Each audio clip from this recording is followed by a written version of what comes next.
So now to my main purpose for being here. My role here today is to introduce the chair of the Workplace Safety and Insurance Board, the Honorable Steve Mahoney. Now, this is a fellow who spent the majority of his adult life in public service. He served in all three levels of government, and his most recent position in elected politics was to serve as a member of the federal cabinet. And then when that was all over, he said, I'm bored, I'm looking forward to a challenge.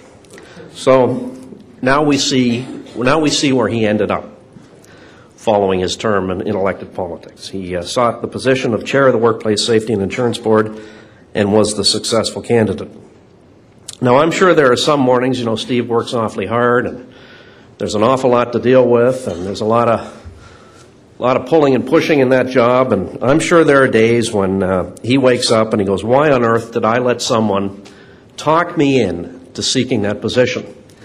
And then I realized, I really shouldn't dwell on that very much because that person was me.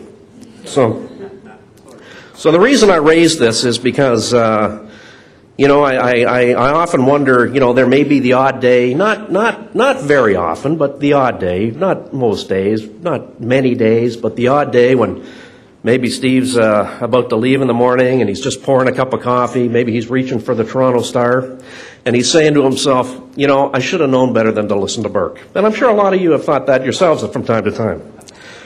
But again, I point that out because we're all very glad that he did. While he may have days when he wonders why he listened to me, we're all very thankful that he did and that he sought the position and that he became the successful candidate. Because as we all know, this is not an easy job to navigate. And it takes someone with Steve's particular set of skills and abilities and capabilities to keep all the balls in the air, while at the same time, lead us towards our objective, and that is making all of Ontario's workplaces safer. So we're very grateful, and we're very fortunate to have a strong hand at the wheel in these very challenging and difficult times. So, Steve, we very much appreciate your service, not just to the people of Mississauga, Ontario, Canada throughout the years, but to those of us now that are engaged in the cause of greater health and safety in the workplace. So, ladies and gentlemen, the Honorable Steve Mahoney. Thank you.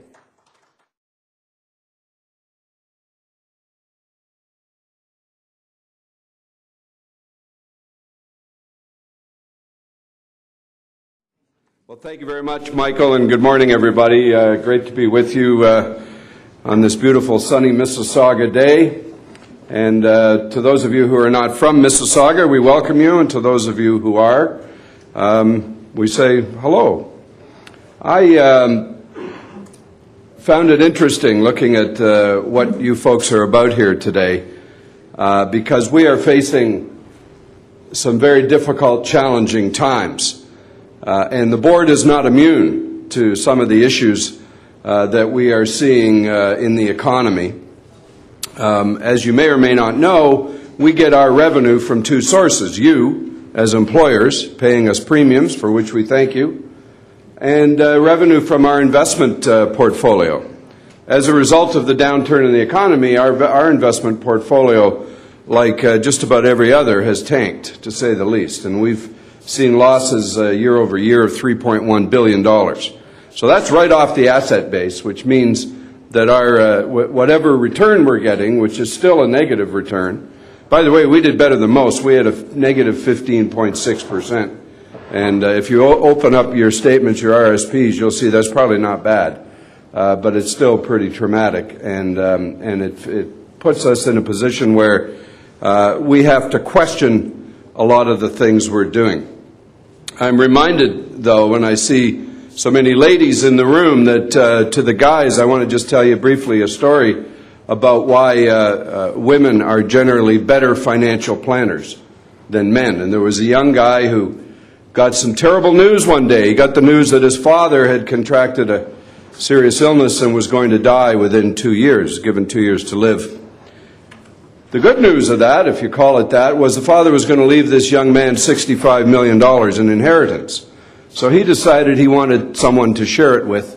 So he went to an investment meeting and he met a young woman and he told her the story and said, "I'm offering you an opportunity to join me in my life's journey as I'll be inheriting this $65 million. She said, "Well, let me think about it." She took his card and she went away, and a month later they met again at another investment meeting, and he went over to her and said, "Have you made a decision?" She said, "I have. I'm your new stepmother."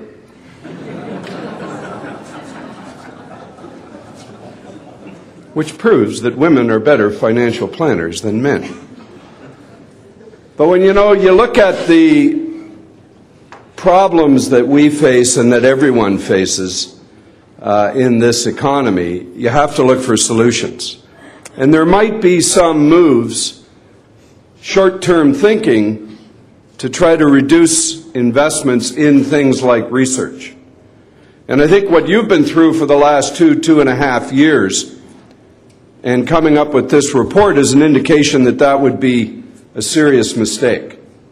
We have to manage our dollars. Obviously, in addition to having lost the base off our investment funds, the loss of jobs in the province of Ontario has resulted in a net reduction in our income just from premiums of $70 million a year. So we're getting it on this side, our premium income is down. We're getting it on this side. Our investments have gone in the tank. And I guess we could just go, woe is me, and throw up our hands. But we're not doing that. We want to continue working with groups like you, like the THSAO, like our research partners at the University of Waterloo and elsewhere, our Research Advisory Council, to find ways to reduce the number of injuries, illnesses, and particularly fatalities in the workplace. As you may or may not know, the transportation industry sees about 40% of our fatal incidents occur in the province of Ontario. And as you may or may not know, that's a huge number. In my first year as chair of the board, we saw 100 killed in workplace-related incidents, 2 a week.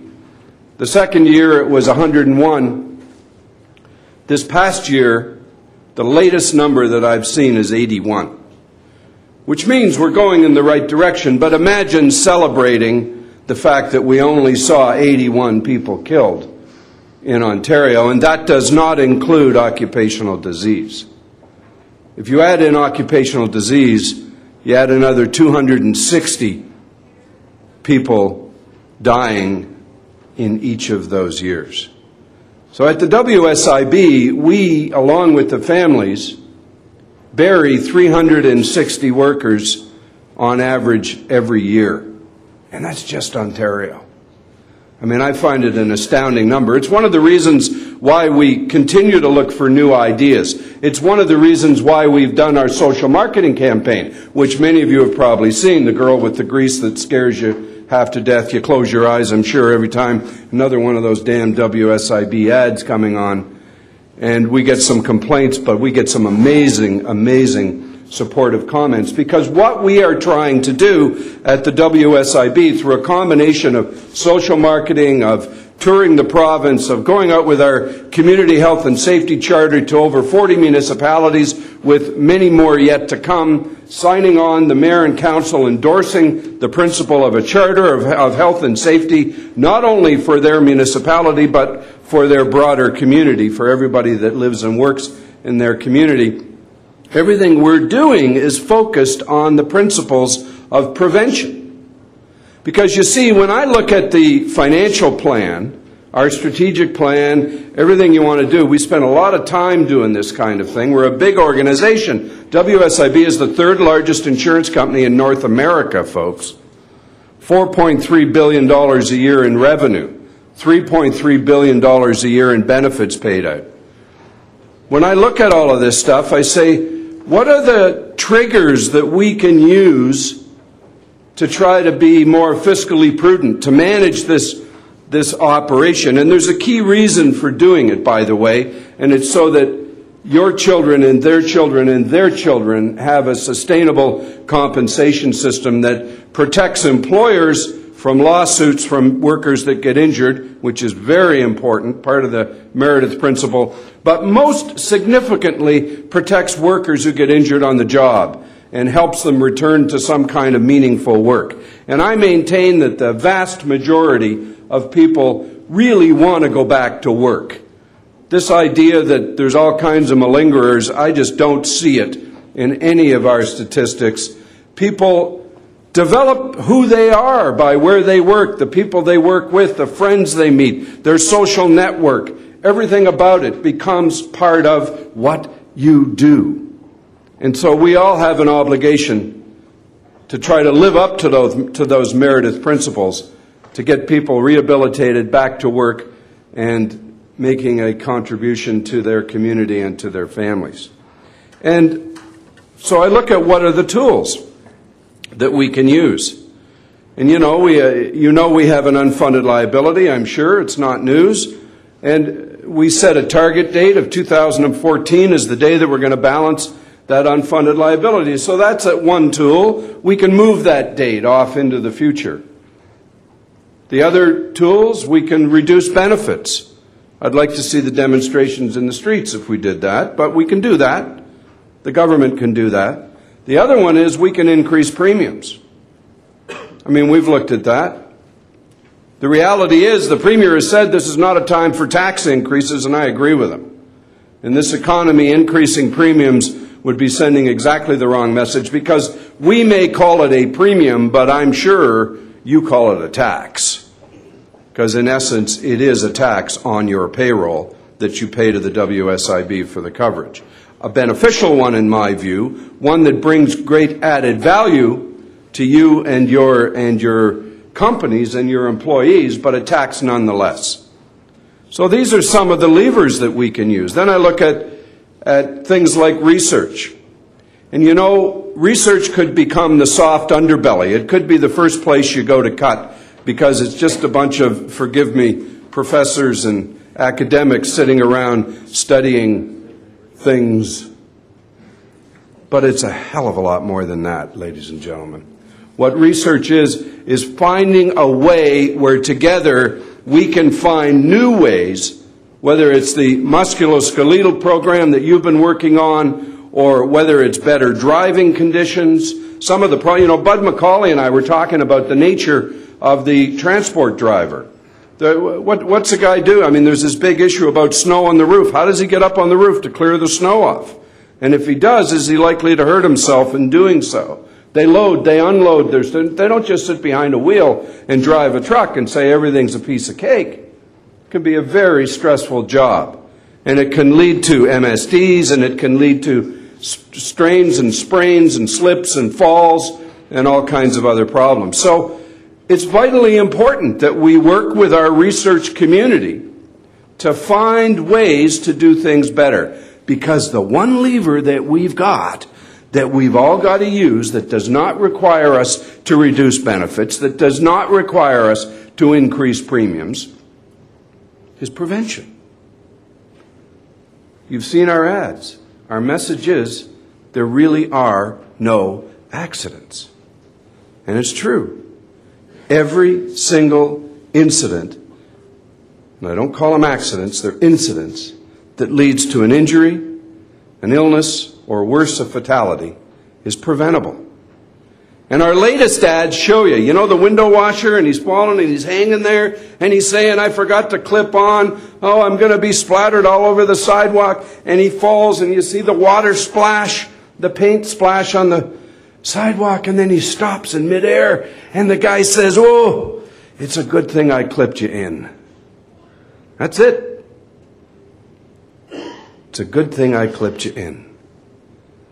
Prevention is the key. That's the thing that is going to allow us to sustain a future for the WSIB, and I maintain that a future for the WSIB is extremely important to every employer in the province of Ontario, and particularly to every worker. It gives us security.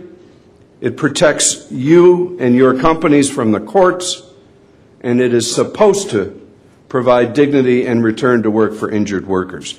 So I want to congratulate you as private sector folks to take the time to get involved with the University of Waterloo and the THSAO and the whole concept of doing research, which can seem at a time when you're trying to figure out whether or not you got to lay people off or you got to cut your rates or you got to do whatever, it can seem like maybe we shouldn't be worrying about this at this time. This is exactly the time we need to invest more in health and safety and in prevention. It is exactly the time when we're having these difficulties that we have to ensure that all of our workers have the best training possible. And it's through work that our research council does, that the folks at the University of Waterloo are doing, that other people are doing in research, and that you are doing. So I congratulate you, and I thank you for your dedication and your effort, and I encourage you to take the results of this study and make sure that they're implemented fully within your work environment to make sure that you help us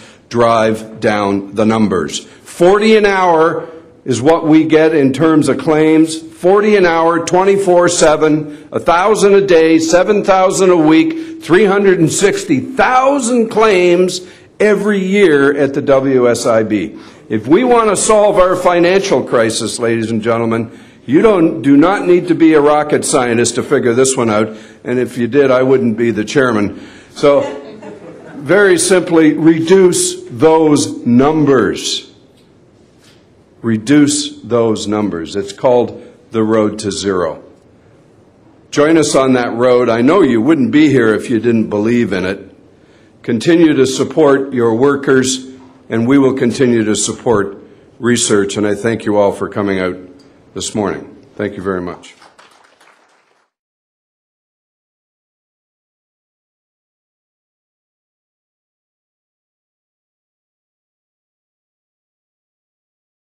Professor, I am going to ask you to help me present plaques to the following 6 companies.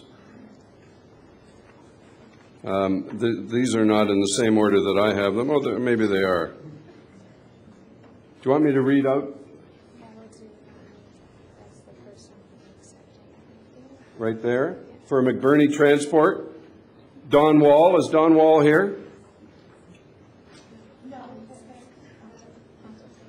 Oh, Hans. How do you say that, Hans? Wurgitz? That's pretty close. Pretty close. Yes. It's all my political training, you know. Congratulations. Thank you. Very nice.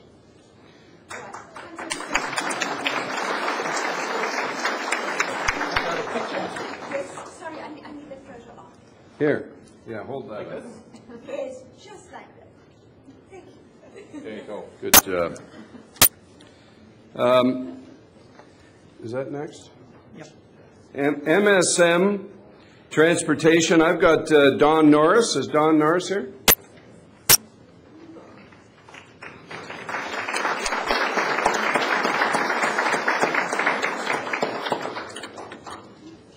These are pretty fancy. Congratulations. Here, we got to get your snapshot. Okay. Thank you. Miller Waste Systems. Who's here from Miller? Bill O'Mara? Is that Bill? Smile, Bill. You're getting an award.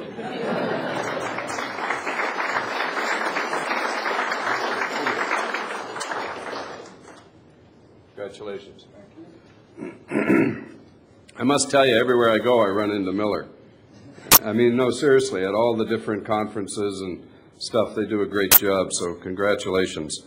ICS Courier, and I've got to find who is, we're looking for Ernie Dodson or Dave Clark. They got a whole crew, Mike O'Neill, Hussein Awali, Arthur Kruchik, and Ken Cole. We only have one award, guys.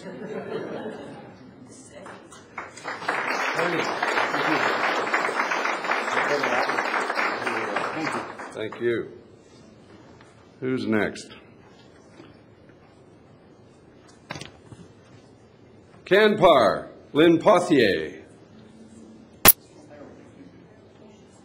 Is anybody here from Dave Johnson, Randy Williams, Mark Rindusbacher, and Yao Kadu? Ernie's actually, Ernie, he's going to have to come and take them. See, I lied. We have more than one award.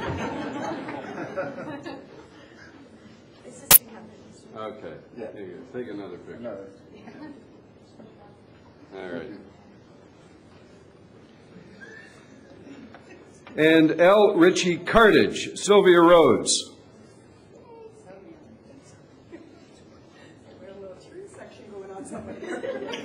Why not?